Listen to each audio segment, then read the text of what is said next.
the official start date of cross-country competitions is September 1st, and since it's not on a weekend this year, it's a little odd. And the meet we typically go to open our season is the Tulsa Duels, but no, it was a weekend. It was further. We wanted to open a little earlier, so we just contacted some of the local D1 schools and say, would you guys be interested in? So you just wanted it earlier, kind of? Yeah, just get started earlier. And also, the earlier you start your competitions, the earlier you're allowed to start practice. And we want to start at our first possible date, so we have to have a meet on the first possible date.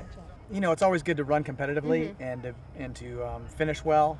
But this is more about just getting out, kind of getting a test run, see where we are. We're going to run the Jamboree here in 4 weeks, or I guess 3 weeks now, 3.5 weeks. And this is kind of a shorter version of the Jamboree, and it's a good chance to see it, get to know the course a little bit, and get comfortable with it. I think Katie Spencer did a great job today, and she's a true freshman from Nebraska, and I think she finished second overall today.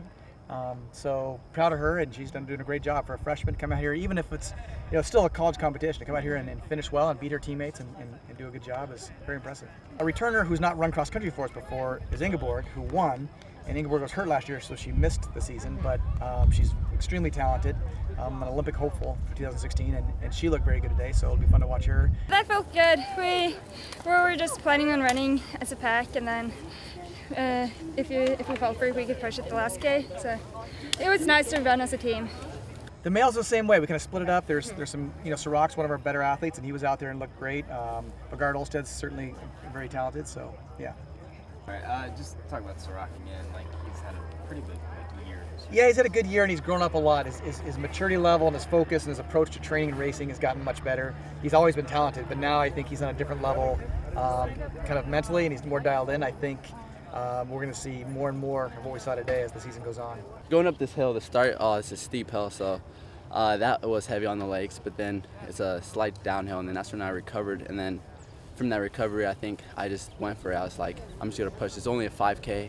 I run 8Ks, 10K, so it's only one loop, and I can do that. If it was 2 loops, then that would have been a massive struggle. I would have went out more conservative. I ran with my team for the first mile and a half, but then some of the other teams started pushing, and then I just decided to pick up the pace because I knew everyone on my team was fit enough, and I did that, and I thought they were going to respond, but I didn't want to look back too much because that's how you waste your energy. I think, it's early. No one knows what anybody's got, who's healthy, who might have transferred, who's new.